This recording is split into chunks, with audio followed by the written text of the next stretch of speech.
믿음이 없이는 하나님을 기쁘시게 하지 못하나니 하나님께 나아가는 자는 반드시 그가 계신 것과 또한 그가 자기를 찾는 자들에게 상 주시는 이심을 믿어야 할지니라. 만백성을 사랑하사 구원하여 주시는 아버지 하나님, 말씀이 육신이 되어 이 땅에 오신 그리스도의 은혜로 거듭난 저희가 하나님의 자녀되어 거룩한 주의를 지켜 신령한 예배를 드리옵니다. 온전케 하시는 진리의 말씀으로 우리의 상한 영혼을 소송시켜 주시고 확실한 주님의 증거로 우둔한 우리 마음을 지혜롭게 하여 주옵소서. 순결하신 주님의 음성을 들을 때에 우리 영안이 밝아지게 하옵시고 정직한 주의 교훈을 받아 우리의 발걸음이 의로운 길, 생명의 길을 걸어가게 하옵소서. 예수님의 이름으로 기도드리옵나이다. 아멘.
지존자여 시편금과 비파와 수금으로 여호와께 감사하며 주의 이름을 찬양하고 아침마다 주의 의지하시는 하나님이여 밤마다 주의 승리하심을 베푸니 좋으니라.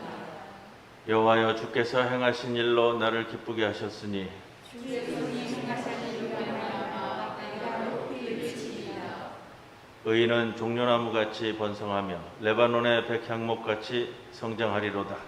이는 여호와의 집에 심겼으며 우리 하나님의 뜻을 하면서 번성하리로다. 그는 늙어도 여전히 결실하며 진액이 풍족하고 빛이 청정하니 여호와의 정직하심과 나의 가위이심과 의에는 불가 없음이 선포되리로다. 아멘.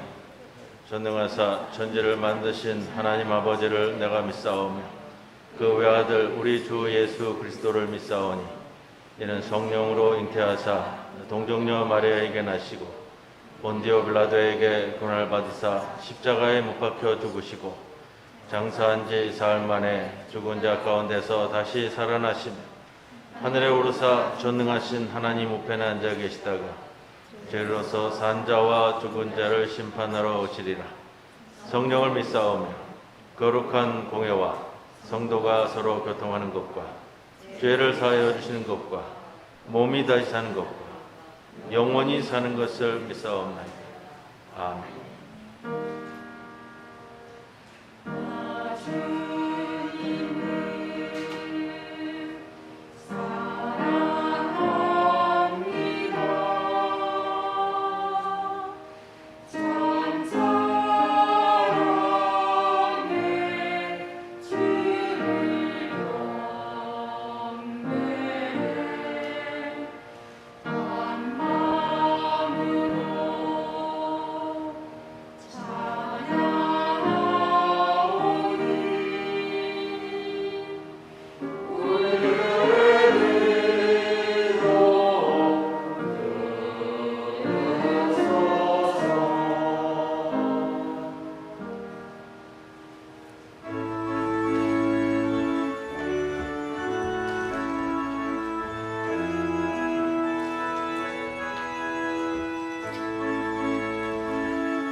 언제나 풍성한 사랑과 무한한 은혜로 우리를 지켜주시는 하나님 아버지, 오늘도 거룩한 주일을 기억하게 하시고 하나님의 성전에 불러 모아 주셔서 8월의 셋째 주의 예배를 성령 감림 후 11째 주일로 지키게 하신 은혜를 감사드립니다.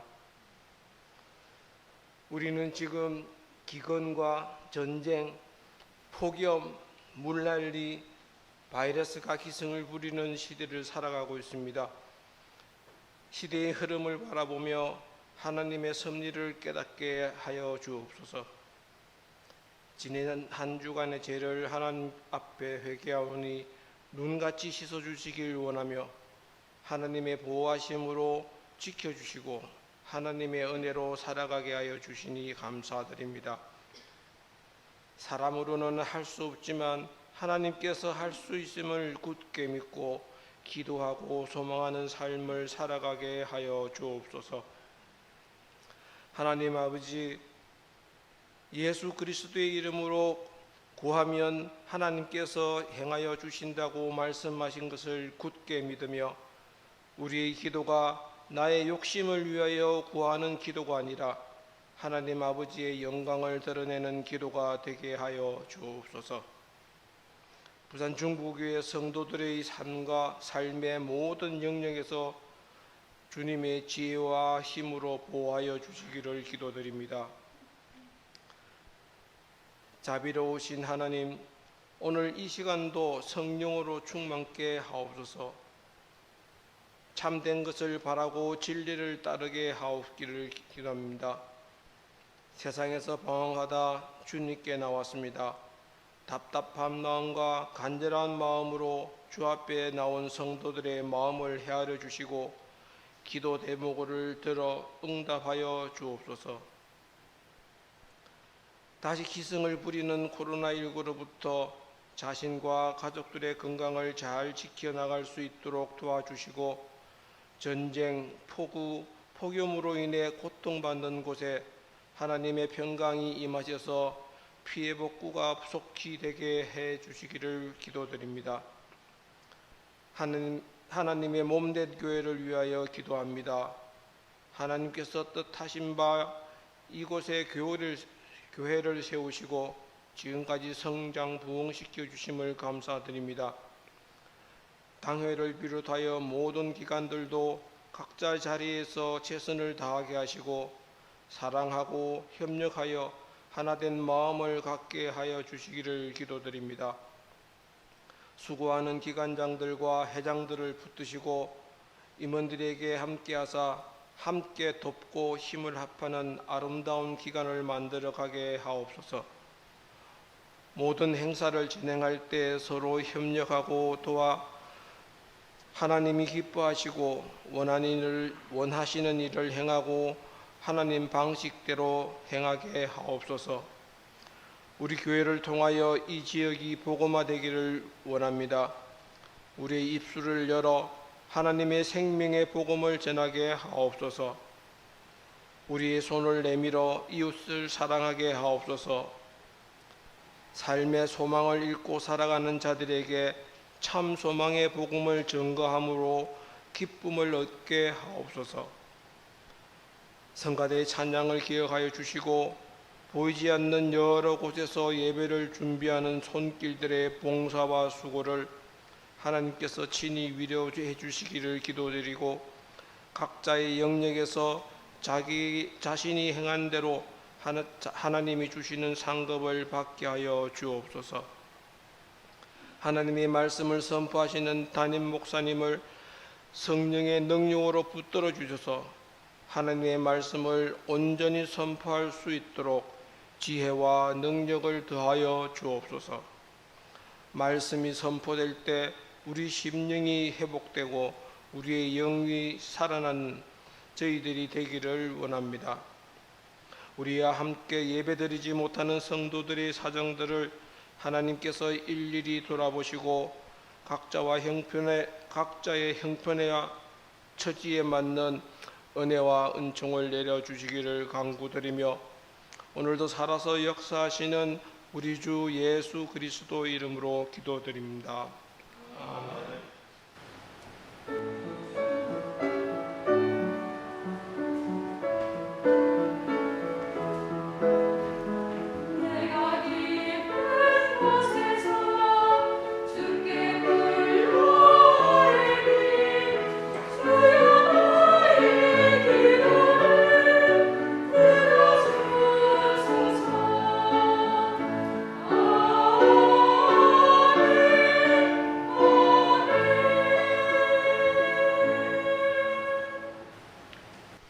오늘의 시편 말씀은 71편 18절에서 23절까지의 말씀입니다.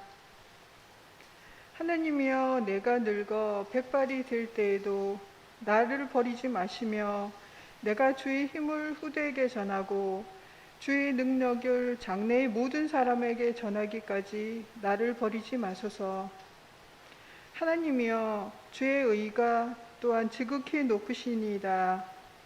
하나님이여 주께서 큰 일을 행하셨사오니 누가 주와 같으리이까. 우리에게 여러 가지 심한 고난을 보이신 주께서 우리를 다시 살리시며 땅 깊은 곳에서 다시 이끌어 올리시니이다. 나를 더욱 창대하게 하시고 돌이키사 나를 위로하소서. 나의 하나님이여 내가 또 비파로 주를 찬양하며 주의 성실을 찬양하리이다.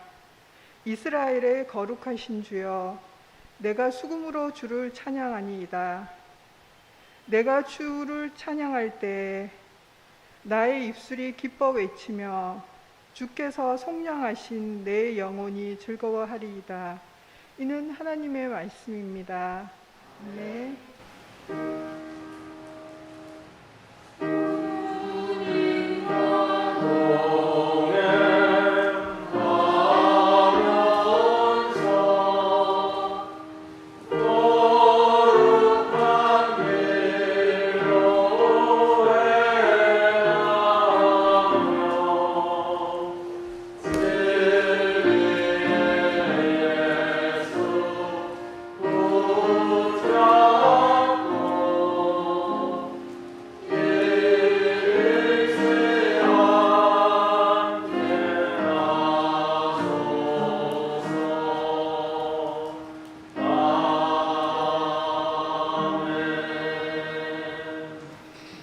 오늘 우리들에게 주시는 하나님의 말씀 마가복음 2장 1절로부터 12절 말씀입니다. 봉독합니다. 수일 후에 예수께서 다시 가버나움에 들어가시니 집에 계시다는 소문이 들린지라 많은 사람이 모여서 문 앞까지도 들어설 자리가 없게 되었는데 예수께서 그들에게 도를 말씀하시더니 사람들이 한 중풍병자를 4사람에게 메워 가지고 예수께로 올세 무리들 때문에 예수께 데려갈 수 없으므로 그 계신 곳에 지붕을 뜯어 구멍을 내고 중풍병자가 누운 상을 달아내리니 예수께서 그들의 믿음을 보시고 중풍병자에게 이르시되 작은 자야 내 죄 사함을 받았느니라 하시니 어떤 서기관들이 거기 앉아서 마음에 생각하기를 이 사람이 어찌 이렇게 말하는가 신성모독이로다 오직 하나님 한 분 외에는 누가 능히 죄를 사하겠느냐. 그들이 속으로 이렇게 생각하는 줄을 예수께서 곧 중심에 아시고 이르시되 어찌하여 이것을 마음에 생각하느냐. 중풍병자에게 내 죄 사함을 받았느니라 하는 말과 일어나 내 상을 가지고 걸어가라 하는 말 중에서 어느 것이 쉽겠느냐. 그러나 인자가 땅에서 죄를 사하는 권세가 있는 줄을 너희로 알게 하려 하노라 하시고 중풍병자에게 말씀하시되 내가 네게 이르노니 일어나 내 상을 가지고 집으로 가라 하시니 그가 일어나 곧 상을 가지고 모든 사람 앞에서 나가거늘 그들이 다 놀라 하나님께 영광을 돌리며 이르되 우리가 이런 일을 도무지 보지 못하였다 하더라. 이 말씀 가운데 성령께서 함께 하시기를 기원합니다.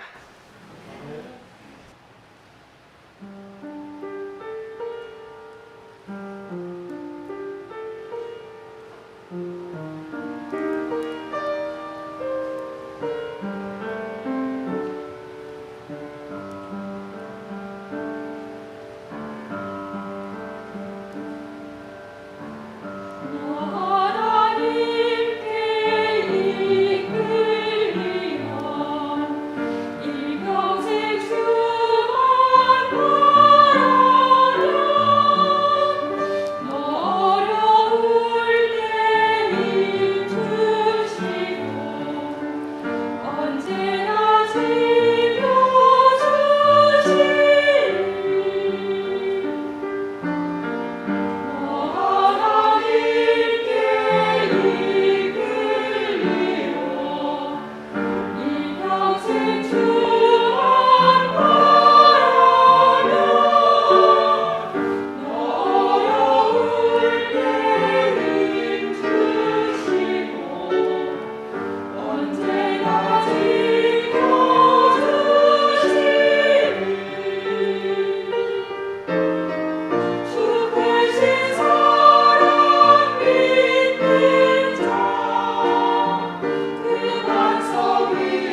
이적 사건 가지고 우리가 계속해서 말씀을 함께 나누고 있습니다.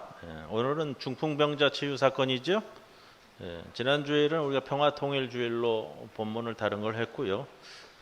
우리가 여름에 마가복음에 나와 있는 16개의 이적 사건에 대한 말씀을 함께 나눕니다. 이적 사건은 항상 기억하셔야 될 것이 있습니다. 이적 사건이 기록되고 있는 것은 마가복음서 기자가 우리에게 전해주고자 하는 메시지와 목적이 있다라는 것을 꼭 기억하시고요. 오늘 예수님께서 가버나움에 다시 돌아오시는 장면으로 말씀이 시작이 되죠. 가버나움은 갈릴리 전도의 본부와 같은 지역입니다. 우리가 기억을 하셔야 되고, 집으로 돌아오셨는데 그 집은 누구의 집이죠? 시몬의 집일 것으로 이야기가 됩니다. 시몬의 장모의 열병을 고쳐주셨던 그 집이고요. 그 집이 많은 사람들이 모여들었고, 우리 주님께 다가갈 수 없기 때문에 중풍병자의 아마도 지인 중에서도 친구들이었을 것이다 이렇게 여겨집니다. 지붕을 뚫고 달아내려 치유함을 받는 사건. 그 치유함을 받는 사건 가운데에서 주님께서 하신 말씀이 있죠. 5절 말씀입니다. 그리고 오늘 우리 본문 말씀의 이 제목이기도 하고요. 예수께서 그들의 믿음을 보시고 중풍병자에게 이르시되 작은 자야 내 죄 사함을 받았느니라. 오늘 본문의 핵심 구절이 될 겁니다.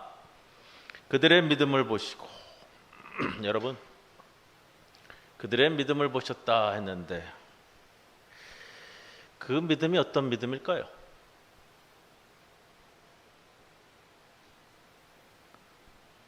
치유 과정, 오늘 그 치유 과정에서 본문을 보시면 환자의 믿음 이야기는 안 나와요.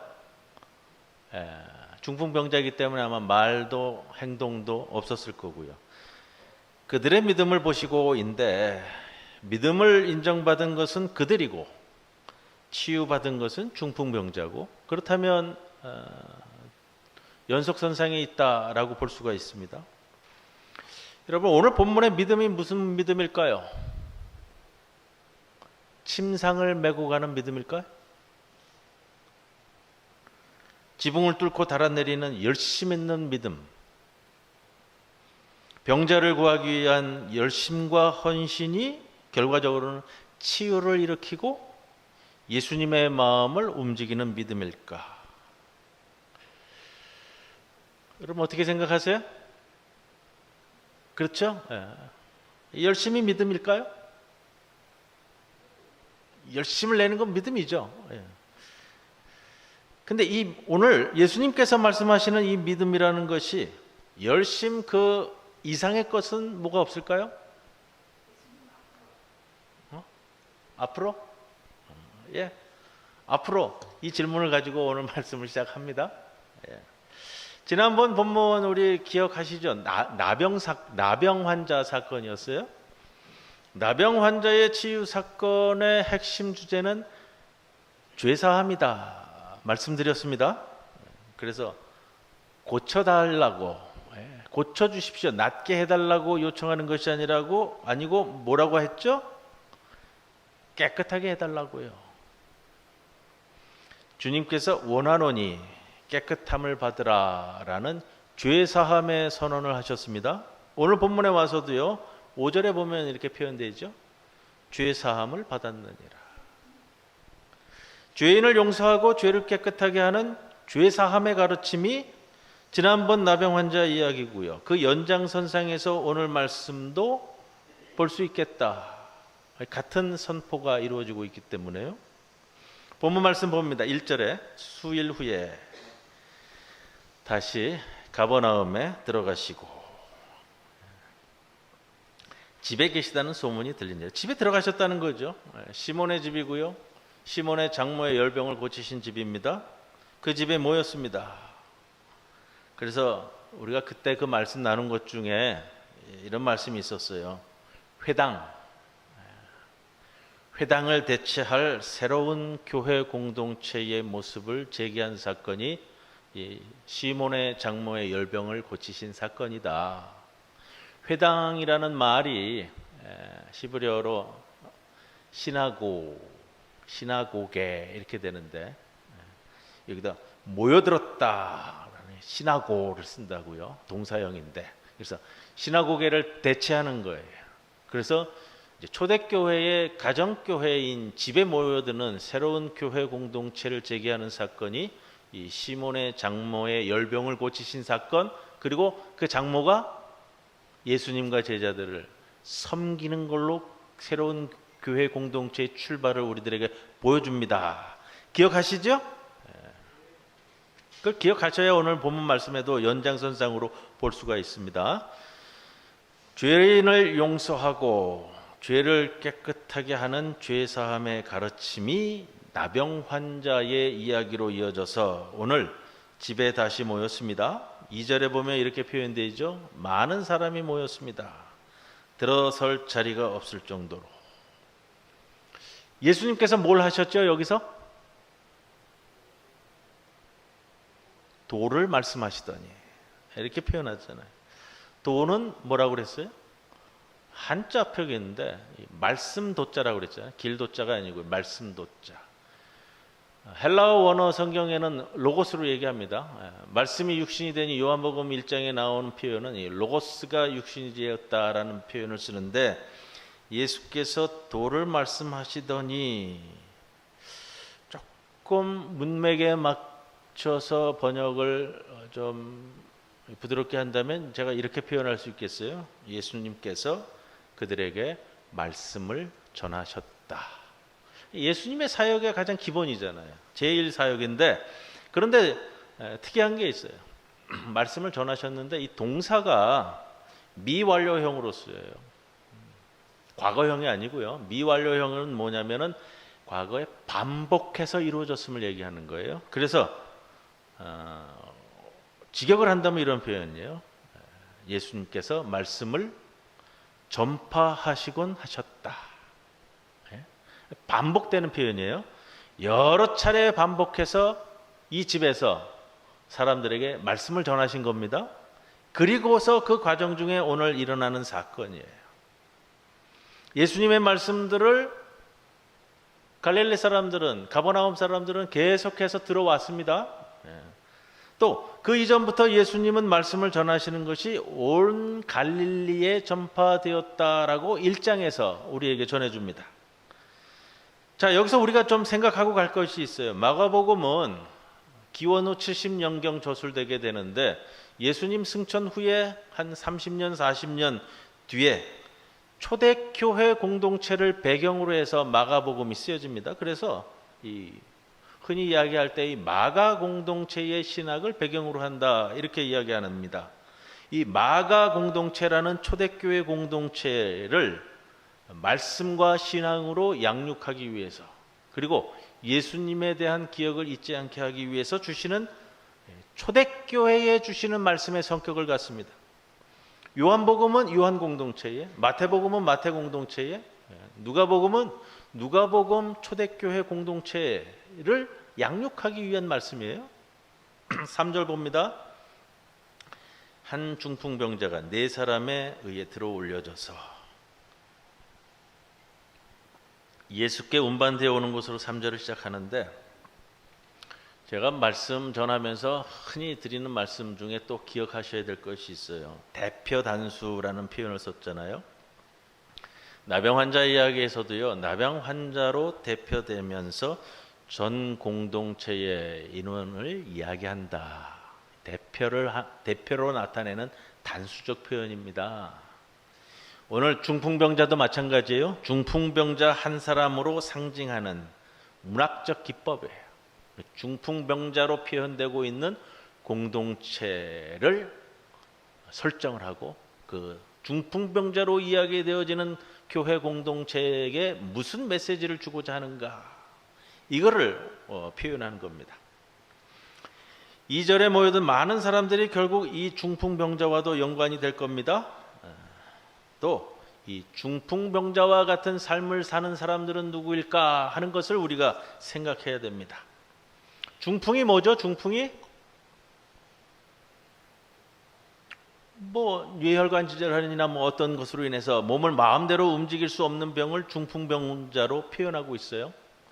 근데 우리가 또 기억하고 갈 것이 있어요. 시몬의 장모의 병을 이야기할 때 열병 들었다고 그랬는데 그 열병을 표현하면서 우리말 표현으로서의 열병이 명사식 표현이 아니라 형용사적 표현을 가지고 간다 그랬잖아요. 그래서 제가 뭐라고 말씀드렸어요? 열불이 나 있는 상태. 기억나시죠? 열불 나 있는 상태예요. 형용사적 표현이에요. 오늘 이 중풍병자를 표현할 때도 중풍이라는 것을 명사로 표현하지 않고요. 형용사적 표현을 쓰더라고요. 그러면은 표현을 직역을 하면 이렇게 표현되는 거예요. 중풍 환자라고 얘기하면은 직역은 아니고요. 마비된 사람이라고 표현해야 돼요. 마비된 사람. 그 마비라는 표현에서 중풍이라는 단어도 유추가 됩니다. 이게 영어의 단어의 근원이에요. 헬라어적 표현인데 마비된 사람을 침상차에 메고 왔다라는 거예요.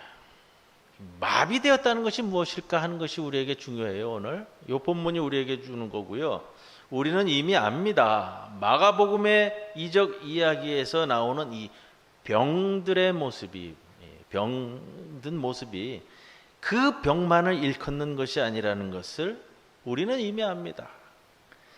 마비되어서 옴짝달싹 못하는 사람, 표현하면 그런 거예요. 뭔가 충격이 있었을 수도 있고요. 외부적 영향일 수도 있고요. 내부적 고민일 수도 있고요.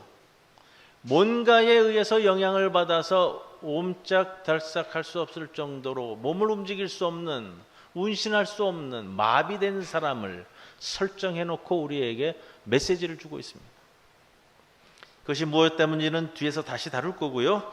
3절에 보면 침상체에 운반해 옵니다. 문제는 근데 그 다음에 생겼어요.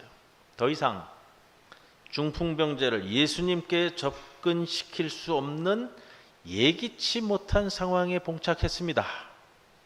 그리고 그 이유를 4절에서 간단히 이렇게 표현합니다.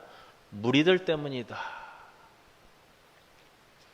무리들 때문에 그에게로 데려갈 수 없었다는 겁니다. 2절에 이미 우리는 문 앞까지도 자리 잡지 못할 정도로 많은 사람이 모여졌음을 압니다. 모여든 무리가 하도 많아서 들어갈 문이 막혀버렸기 때문일 겁니다. 예수님은 집 안에 계십니다. 그러나 들어갈 수 있는 문은 많은 사람들에 의해서 막혀 있습니다. 예수님은 그곳에서 말씀을 전하고 계십니다. 그러나 그 말씀에 가까이 접근할 수 있는 길은 무리들 때문에 봉쇄되어 있습니다. 예수님의 계신 집의 문은 막혀 있고 예수님의 말씀을 접할 수 있는 길은 차단되어 버린 셈입니다. 오늘 본문의 앞에 말씀이 1장 45절에 보면 예수님이 동네에 들어가지 못하는 상황과 너무 흡사하지 않을까라는 생각을 해봅니다. 마가복음 기적 이야기에서 중풍병자 사건부터는 예수님의 사역에 논쟁이 붙기 시작합니다. 이게 좀 달라져요. 1장 사건과 2장 이후의 사건에는 예수님이 이적을 베푸시는데 치병 이야기라고 그래요. 병을 고치시는 이야기인데 예수님의 사역에 토를 달고 논쟁이 붙기 시작해요. 오늘 사건에서도 7절의 말씀 보면 하나님 말고 누가 능히 죄를 사하겠느냐, 이거는 신성 모독이로다라고 토를 달고 논쟁이 붙어요. 13절에 보면 세리와 죄인들과 예수님이 함께 시작한다고 시비를 걸기 시작해요.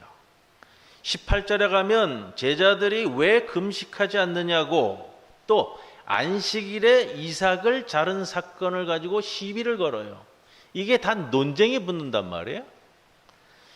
근데 이게 율법학자들 뿐만이 아니라 일반 사람들까지도 예수님의 사역과 제자들의 행동에 대해서 토를 달기 시작하는데, 그 토는 이런 거예요. 왜 그러느냐? 어째서 그러느냐? 무엇 때문에 그러느냐라는 거예요. 그래서는 안 되는데 예수님과 제자들은 그렇게 한다라는 거예요. 당시 사회에는 그래서는 안 된다는 나름 통념적인 기준이 있어요. 하나의 사회적 통념으로 구축되어 있는 당시의 율법적 시각으로 보면 예수님과 제자들은 해서는 안 될 일을 하고 있고요, 마땅히 해야 할 일을 하지 않는 사람들이에요. 그래서 사람들이 볼 때, 율법학자들뿐만이 아니라 사람들이 볼 때 예수님과 제자들은 사회 혼란을 획책하는 자들이에요. 그래서 이후로는 이 치유 사건에 있어서 항상 논쟁이 뒤따르는 거예요. 그러나 그 논쟁이 중요한 것은 그 논쟁을 해소해야만 예수님의 사역의 본 모습이 보이기 때문에 그렇습니다. 그 논쟁들은 대부분 율법에 따른 사회적 통념에 관한 논쟁이에요. 그 사회적 통념에 대한 것을 이야기할 때 정형화된 장소로 이야기되어지는 것이 동네나 도시, 마을입니다. 동네나 도시나 마을을 통해서 항상 공동체는 규정화된 모습을 보여요. 그래서 일반적으로 새로운 것이 도전적으로 왔을 때에 받아들이기 어려운 겁니다. 사회적 통념과 율법이 자리 잡은 공간, 그러한 통념에 사로잡혀 사는 인간들이 대부분의 사람들이에요. 7장에 보면 우리가 몇 주 뒤에 다시 다룰 말씀입니다만, 귀먹고 말 더듬는 자 고치실 때 있었던 사건인데, 예수님께서 귀먹고 말 더듬는 자를 고치실 때 무리 가운데서 데리고 나가셨어요. 왜냐?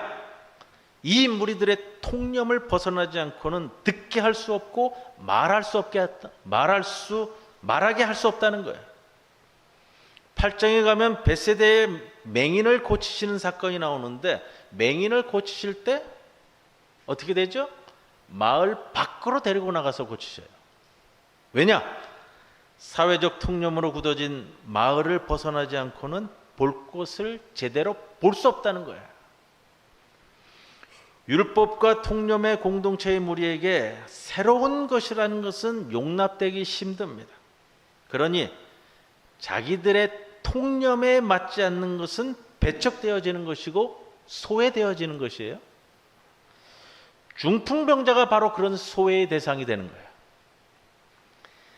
그 통념은 무엇이냐면, 질병을 죄 때문으로 생각하는 것이 지금 2000년 전이잖아요. 2000년 전 고대 종교 사회의 당시 사람들의 일반적인 통념이에요. 여러분, 이게 우리 사회에서도 참 벗어나기 어려운 거였고요, 교회에서도 벗어나기 어려운 모습들이었어요. 그래도 요즘 조금 벗어나기 시작하는데 이런 거예요. 우리 사회에서도, 우리 공동체에서도 많이 있었는데 그런 거예요. 누군가 풍을 맞거나 쓰러지거나 중병에 들면, 얼마 전만 해도 교회 내에서 그랬어요. 무슨 말을 하죠? 죄 지어서 죄 받았다고. 이러한 인식 없어지는 거 참 쉽지 않더라고요. 무슨 죄를 저 사람이 얼마나 지어서 적골이 되었냐고 이렇게 손가락질 했어요. 예전에 섬기던 교회에서 80이 넘으신 원로 장로님이 암이 들었는데, 장로님이 그 암이 생겼다는 것보다 더 심리적으로 디프레션 되더라고요. 물론 그 연세에는 다 그렇게 디프레션 되는데, 이런 사고예요. 내가 평생 얼마나 주님의 교회를 위해서, 주님과 교회를 위해서 섬겨왔는데 내가 왜 암이냐, 이거. 받아들이기 어려운 거죠. 그렇게 생각하다 보니까 교인들 보기도 창피하고 얼굴을 못 들겠다 그러는 거예요. 여러분, 이런 접근이 신앙적으로 맞아요?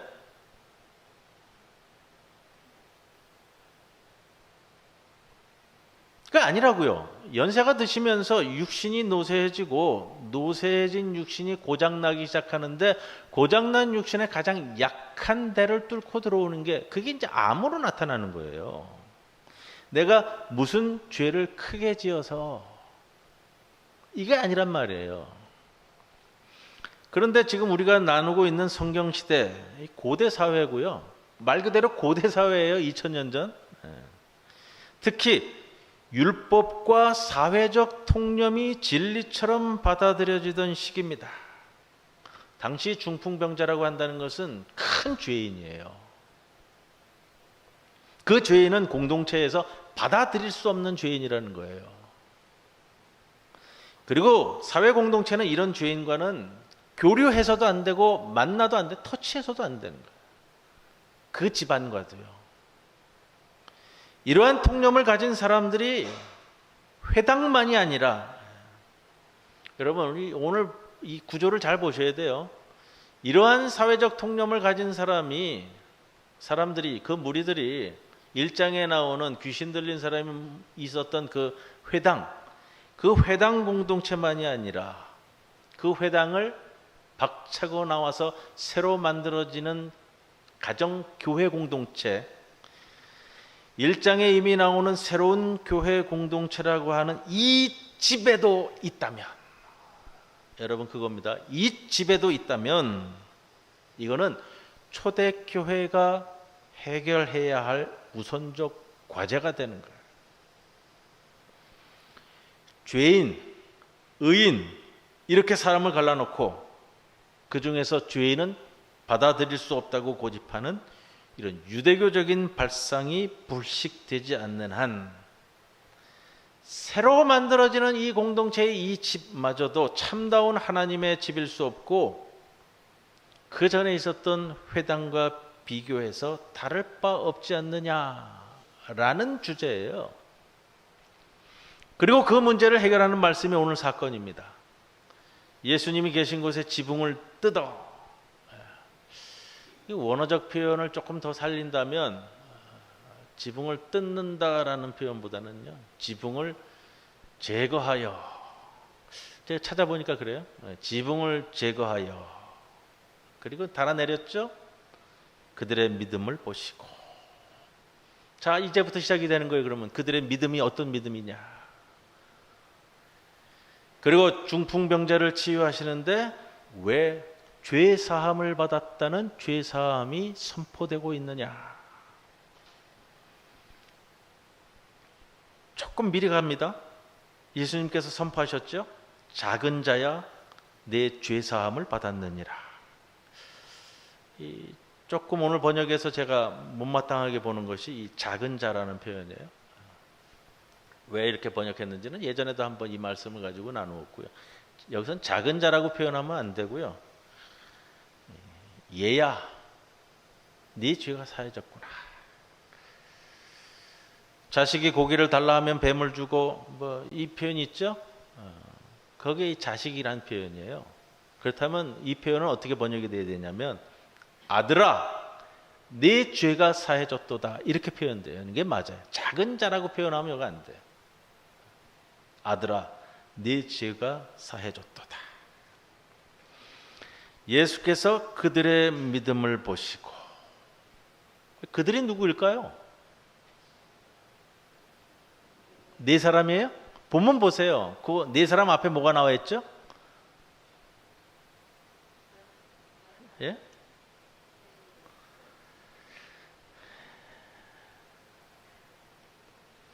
삼 절 보세요. 사람들이 한 중풍병자를 네 사람에게 메워가지고. 사람들이 네 사람을 시켜서, 친구일 수도 있고 지인일 수도 있어요. 자, 이 사람들은 조금 구분이 돼요. 어떤 사람들과 구분이 되느냐? 예수님이 말씀 전하는데 지금 둘러싸고 있는 그 무리들과는 조금 구분이 되고 있어요. 사람들이 네 사람을 시켜 침상을 들게 했는데 그 사람들일까? 아니면 네 사람으로 한정되어질까? 거기에 중풍병자도 들어갈까? 포함이 안 될까? 이와 같은 믿음을 인정받은 것은 그들이고 치유함을 받은 것은 중풍병자인데 예수님은 왜 그들의 행위를 믿음으로 간주해서 중풍병자를 낫게 하실까?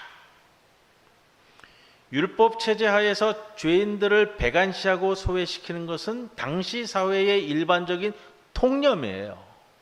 죄인과는 접촉하면 안 돼요. 죄인과는 교류를 안 하는 거예요. 공동체에서 소외시키고 내치는 거예요.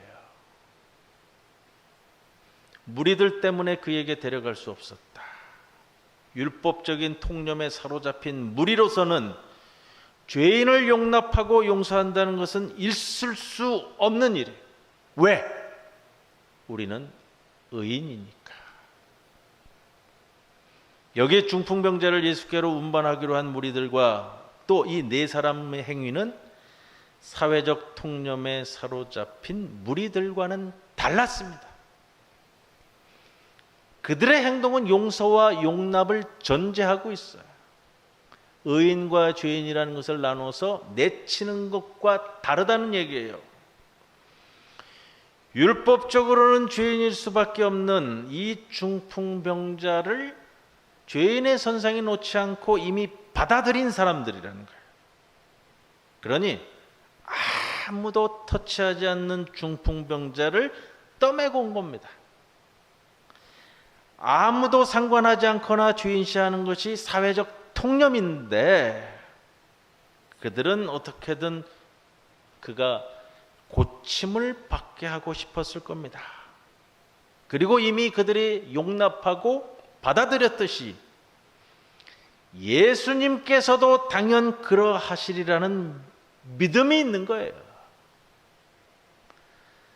그러나 그들의 발걸음이 무리들에 의해서 차단됐습니다.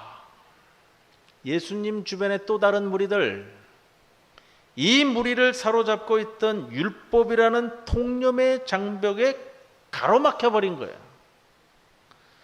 이 집만은 개방되어 있을 것이라고 믿고 찾아왔습니다. 예수님이 계신 집의 문이 그러나 무리들에 의해서 막혀 있습니다. 문은 수평적인 통로예요. 수평적인 차원으로 보면 죄인과 의인이 나누일 수 있고요. 누구에게는 개방된 문이 누구에게는 막혔을 수도 있어요.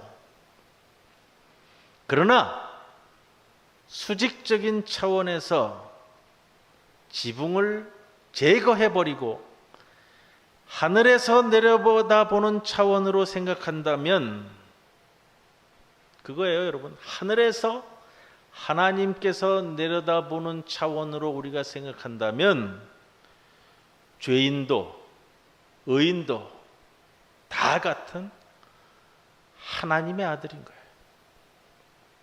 그렇다면 막혀버린 이 수평적인 통로 앞에서 좌절할 게 아니라 수직적인 통로를 찾아야 하는데 그 통로가 오늘 지붕이 되고 있습니다. 자, 예수님 이 중풍병자를 어찌하시겠습니까? 저 문을 가로막고 있는 저 무리들처럼 주님도 이 중풍병자를 용납하시지 않으시겠습니까? 우리는 이 중풍병자, 이 죄인을, 이 사람을 단죄하지 않습니다. 주님의 말씀을 이미 익히 들어온 우리들은 주님께서 당연히 이 사람을 용납하실 줄 믿고 이렇게 운반해 왔습니다. 전에도 나병 환자를 깨끗게 해주셨다는 소문을 듣고 우리가 이렇게 찾아왔다는 겁니다. 여기 침상에 누워있는 이 사람은 저 무리들의 율법으로 본다면 죄인이고 단죄받는 사람인데 그래서 움직이지 못하도록 운신할 수 없게 만들어버린 이 사람이 마비된 사람입니다. 어찌 율법으로 의인들이라고 하는 저 무리들만 하나님의 백성, 하나님의 자녀, 하나님의 아들이겠습니까? 율법으로는 죄인이라 하지만 이 사람도 하나님의 사랑 안에서는 똑같은 하나님의 아들인 줄로 믿습니다. 우리가 믿기로 이 사람도 지금 우리가 지붕을 제거하고 위에서 내려보내듯 하나님으로부터 보냄받은 존재요, 위로부터 난 하나님의 아들 아니겠습니까? 그 모습에요, 이 절규와 탄원이 내포되어 있는 거예요. 주님의 말씀에 근거한 감격스러운 항변. 예수님이 여기에서 이 모습을 명확히 보고 계신 거예요.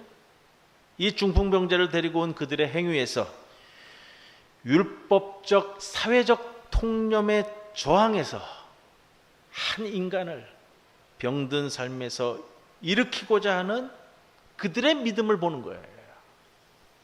그리고 그들의 간절함에 그대로 응하시는 거예요. 아들아, 네 죄들이 사해졌구나. 그들의 믿음이 무엇이에요? 그 믿음은 병자를 구하기 위한 열심이었습니다. 그러나 믿음은 열심 그 이상입니다. 왜 이런 기적 이야기의 이 믿음이 열심 이상의 의미를 갖지 못하겠습니까? 이 행위에 나타난 그들의 믿음은 한마디로 말씀드리면 이런 거예요. 죄인까지도 용서하시는 하나님의 사랑에 대한 새로운 깨우침이자 그러한 하나님의 사랑에 대한 신뢰, 이것이 그들의 믿음이에요. 열심을 넘어서는 죄인까지도 받아들이신다는 하나님의 사랑에 대한 신뢰라는 거예요. 그리고 이것은 중풍병자를 향한 예수님의 선언이 있는 거예요. 아들아. 아들로 불리우지는 거예요. 그 전에는요, 죄인이기 때문에 공동체에서도 소외되고 배척되고 물리쳐져서 아무도 교류도 하지 않고 만나지도 않고 이야기도 하지 않는 사람이 예수님께서 아들이라고 부르는 거예요.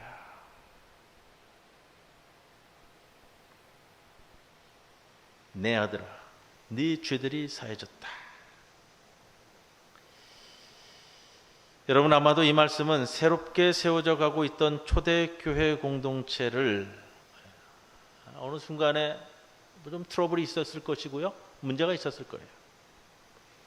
이 초대교회 공동체를 바로 세우기 위한 몸부림한 말씀이었다, 이렇게 말씀드릴 수도 있습니다.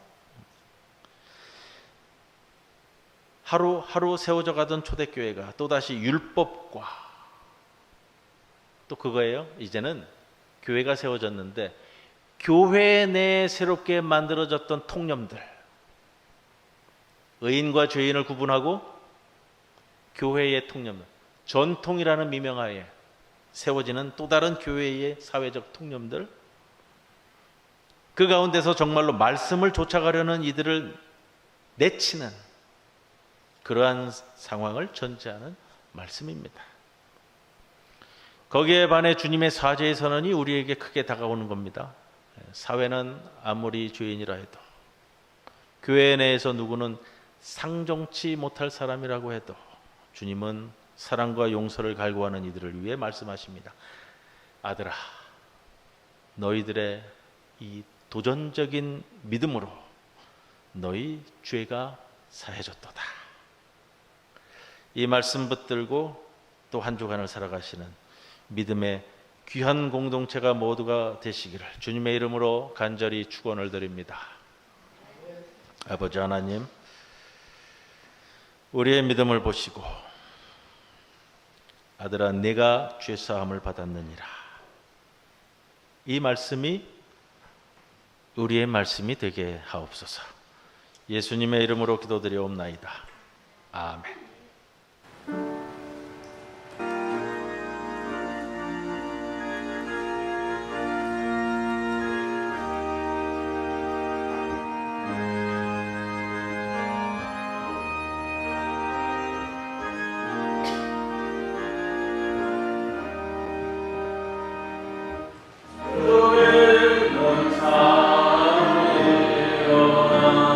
나를 돌아봐요.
11조 봉헌했습니다. 김수철 장로님, 주명숙 권사님, 강영준 신현화 집사님, 문영선 집사님. 장우석 하나님의 은혜 중 영육이 새롭게 되기를 믿으면서 감사드립니다. 장부근 장로님하고 송 권사님 드린 것 같습니다. 이름이 없어서요. 송 권사님 앉으셔도 됩니다. 앉으셔도 계속 계시겠어요? 하나님 감사합니다. 손은주 박윤배 집사님. 주님 은혜 감사드립니다. 김성빈 손수민 성도님. 주님 은혜 감사합니다. 황두성 집사님. 주님 은혜 감사합니다. 조용숙 집사님.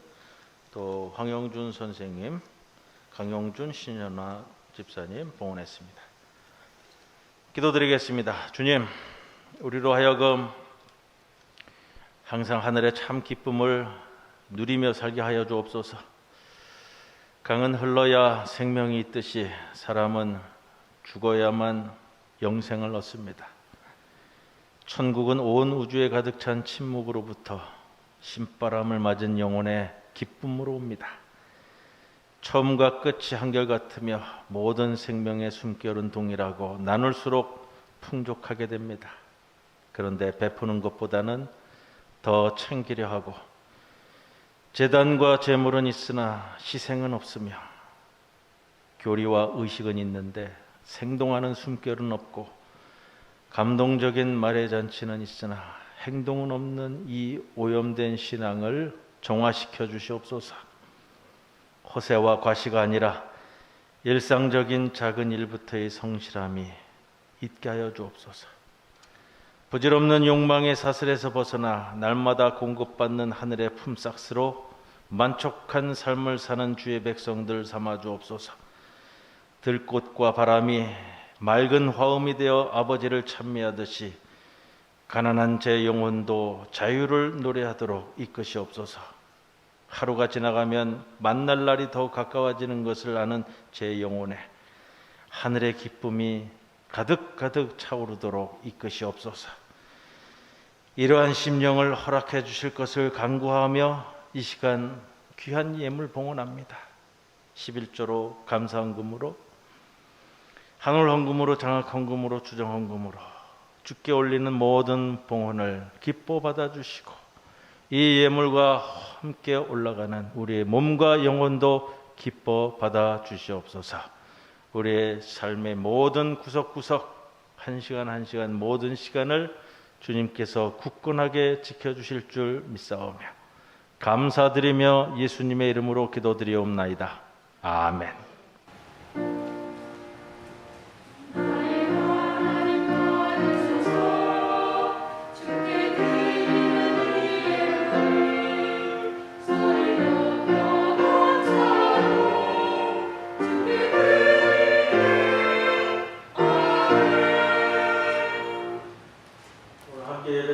소개해드리겠습니다. 우리 황두성 집사님, 조용숙 집사님 그 아드님 되시는 황영준 선생님 오셨고요. 그리고 또 그 손자도 같이 왔습니다. 주님의 이름으로 환영합니다. 수년 전에도 한번 오셔서 같이 예배드렸고요. 오늘 또 아마 아버님 뵈러 내려오셨다가 같이 예배드립니다. 기쁩니다. 자, 앞뒤 옆에 계신 분들과 함께 인사 나누겠습니다. 주님의 평안을 빕니다. 주님의 평안을 빕니다. 우리 모두 이제 일어서셔서 폐회성 함께 찬송드립니다.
우리 주 예수 그리스도의 크신 은혜와 하나님 아버지의 크신 사랑과 성령님의 함께 하심이 주께 향하는 우리의 믿음을 보시고 우리의 죄 사함을 선언하시는 예수님의 그 말씀을 온 가슴으로 받아들이는, 그리고 이 시간 머리 숙인 성도들 위해 영원토록 함께 하실 것을 간절히 축원하옵나이다.